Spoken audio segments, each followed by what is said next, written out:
Hello, Audioholics. This is Logan, and we are continuing with Rolling Drones, the show where we look at a bunch of metal albums from the Rolling Stones Top 100, and you get the dopamine fix you so rightly wish that you can have. And here to help me give that dopamine fix is Tyler. I am the flying whale. The flying whale.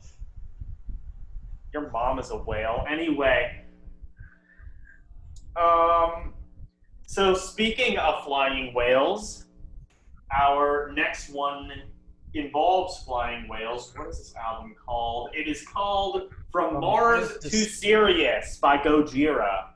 Um, Gojira.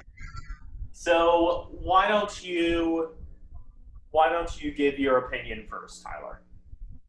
Okay, I mean, obviously, S rank. This is pretty much as perfect an album as you will probably get on this list. My notes, it's a masterpiece of progressive heavy metal. The guitar playing on this record is very technical and it's very unique. The sound, just all in all, is absolutely huge, and the bass playing and the drumming are especially very important to that sound. The production is possibly the best part of this record, and maybe one of the best mixes I have literally ever heard on an album. The way it's mixed makes it sound very unique and engaging to listen to. Another aspect of the album to compliment is the compositional talent displayed on the record. The songwriting is every bit as unique and engaging as the mix and every other aspect of this album is. It never lost me, not even for 2 seconds. I was thoroughly engaged in the music the entire time, which is something I rarely say about albums. The lyricism and concept on this record, though I won't get into specifics here, are absolutely amazing. This is legitimately some of the best lyricism in the genre. The themes of environmentalism hit very, very hard on this record through the metaphors and symbols that are thrown in the story throughout the record. And even though the actual songs on this album are on the longer side of things, it never really feels that way. In fact, the album is over an hour long, but it really doesn't feel like an hour long album. Every time I listen to this, I think it's over so fast, like a 30-minute record or something. I'm like, wow, I'm already on the last track. Always goes by super fast. It's really just an impressive album from start to finish, and the only real criticism that I could come up with, and I'm really nitpicking here, is that there are like atmospheric elements of the songs that may go on a little too long.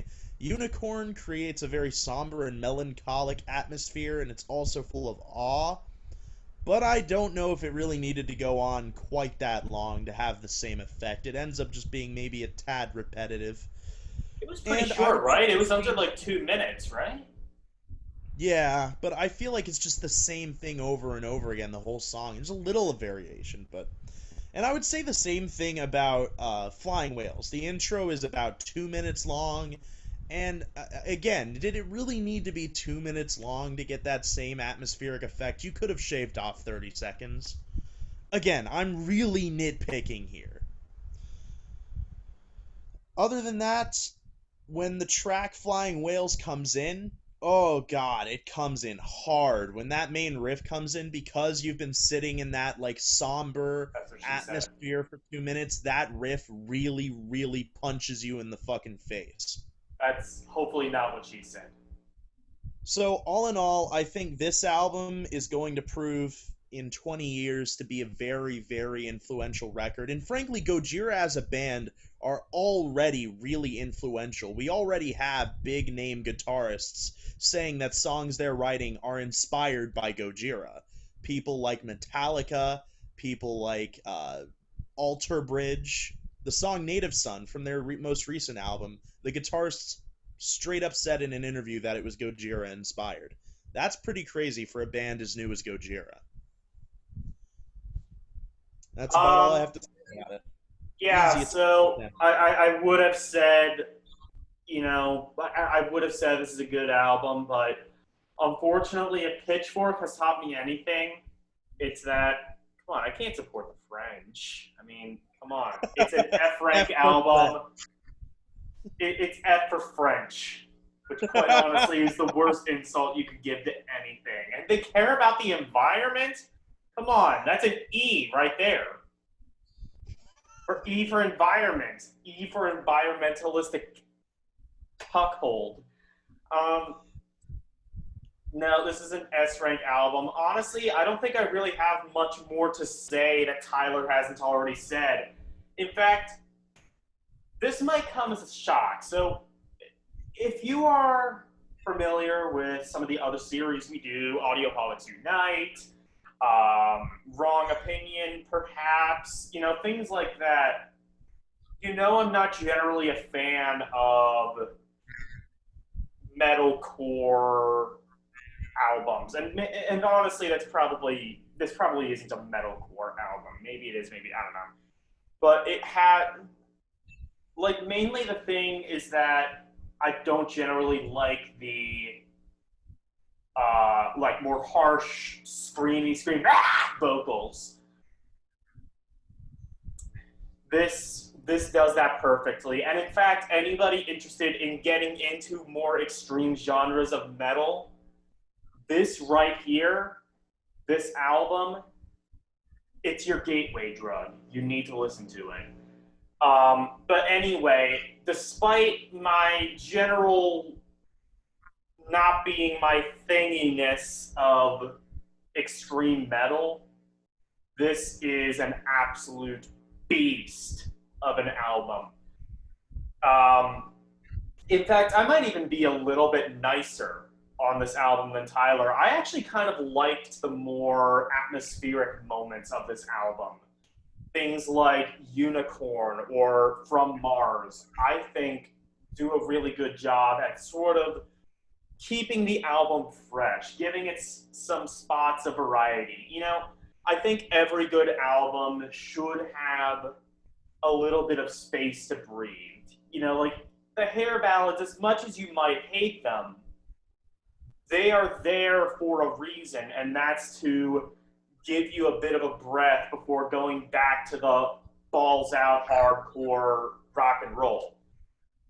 And I think that's what songs like Flying Whales, Unicorn, and From Mars do.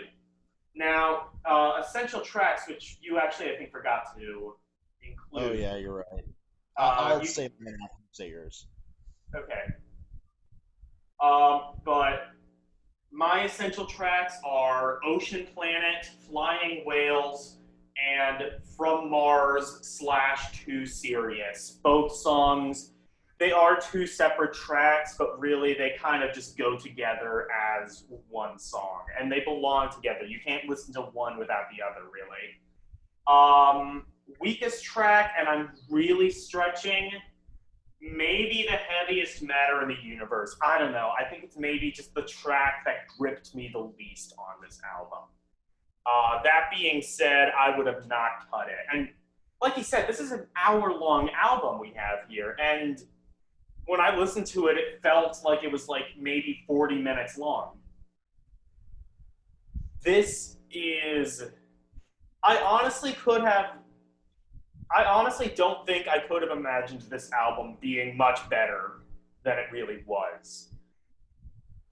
I think that really this is the first masterpiece album on the top 100 metal albums list. More so, I think this is the first album that I kind of went back to.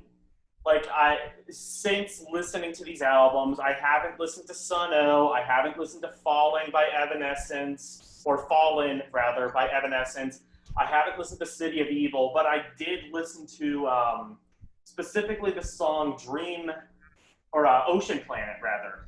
The song Ocean Planet by Gojira earlier today, and it rocks just as hard as when I first heard it. So, I mean, honestly, there's not much more to say about this album that this fanboy hasn't said already. Listen to it, or, I don't know, get attacked by flying whales. Quick, the essential tracks that I chose were World to Come, which is towards the end of the album, but it has almost kind of like a Zeppelin-y riff to it, which is really interesting. Flying Whales, of course, is a classic, and personally, my favorite is Where the Dragons Dwell. That main riff in the opening is just, mwah, it's bliss. As for my weakest track, I've always kind of thought Backbone was weak. Not that it's a bad song, I do still like it, and the breakdown towards like maybe like the not quite the end, but like towards the end of the song is really fucking good. But overall, I kind of felt that song was a little weak. Yeah, but I think we can both agree that this album is an absolute masterpiece, and I hope to see a lot more albums just as good, if not better than this going forward. And I think we will. Yeah, eventually. All right, so we have been Tyler and Logan, and this has been Rolling Drones. Tell us what you thought about Flying Whale, or blah. Tell us what you thought about From Mars to Sirius in the comments section. I'm fucking this up. You can't even whore yourself out properly, Tyler. God. I'm so fucking tired. All right, tell us what you Join thought us. about the album, and we'll see you next time for Kverlatek Mir. I believe that's how it's pronounced. Wait, I don't. yeah. How the fuck does I that don't work? It's know. KVEL. It's actually, I'm pretty sure it's not even in English, if I recall. Oh, I'm sure it It's isn't, like, but I mean, yeah. I think I said it Anyway, was like pop, punk, black metal. It was so fucking weird. But yeah, join us for that next time where we will probably shit on it. Fair warning. all right. Peace. Bye.